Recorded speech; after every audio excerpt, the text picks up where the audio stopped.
We can cross now live to Gaza to speak with journalist Shrouq al-Aila. Thanks for being with us. Hearing that, Israel now stating openly what it wants to do in Gaza. Where does that latest announcement leave Palestinians? So basically, what is happening here on the ground in terms of imposing this tight blockade of not letting the aid, the food, and the basic needs to enter Gaza.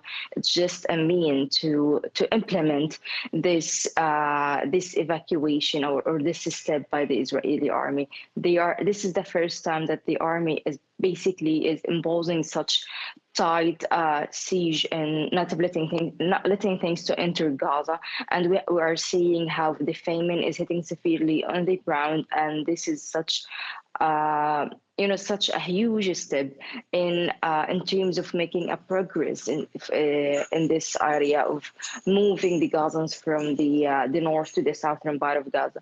This is in terms of the basic needs and what is the people are starving for. But there's another issue that the Israeli army is already operating in the south for over 6 months, and they are just trying to flatten the ground there to preparing it for those who are.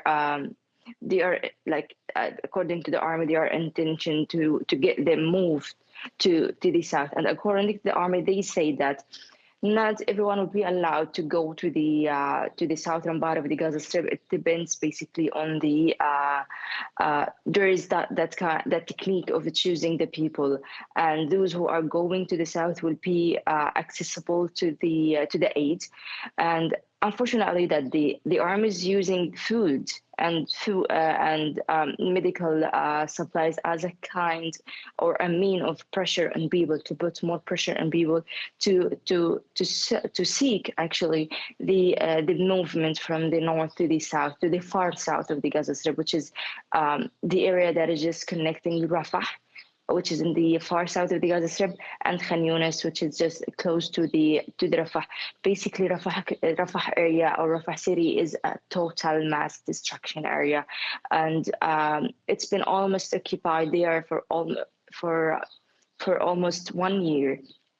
The issue, my dear, that the situation here is deteriorating actually day after day, with lots of evacuation orders here in the south and in the north, and there is always heavy attacks, and also the issue of the medical supplies.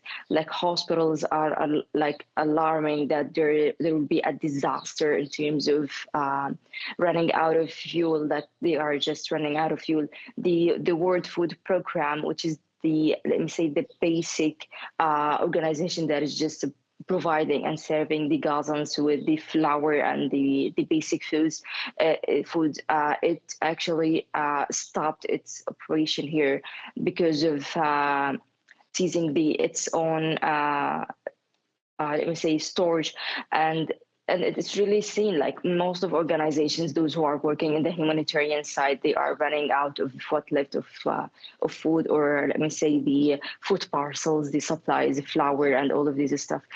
And what is now available in the market, it is sky-topped priced. Actually, the prices are going very insane, and it's not affordable for the people.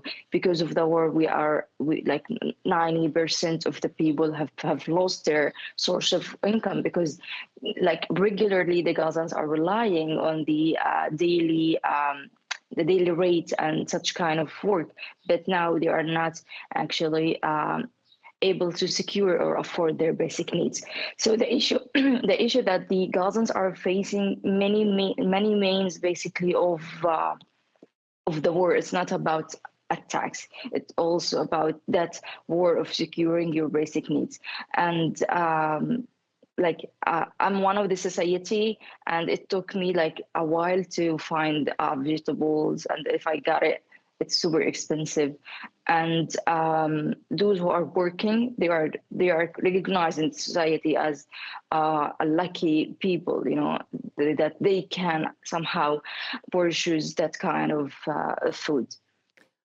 Indeed. I mean, it's been over a year and a half. I believe 90% of Palestinians have already been forced from their homes. We've had a forcible movement of people in the past. We've seen that the safe zones weren't at all safe. And as you described, that the starvation situation is getting increasingly dire. A number of organisations saying they have literally nothing left to hand out. I mean, where do you see things going from here? It sounds like emergency doesn't cut the word anymore. Where do you see things going?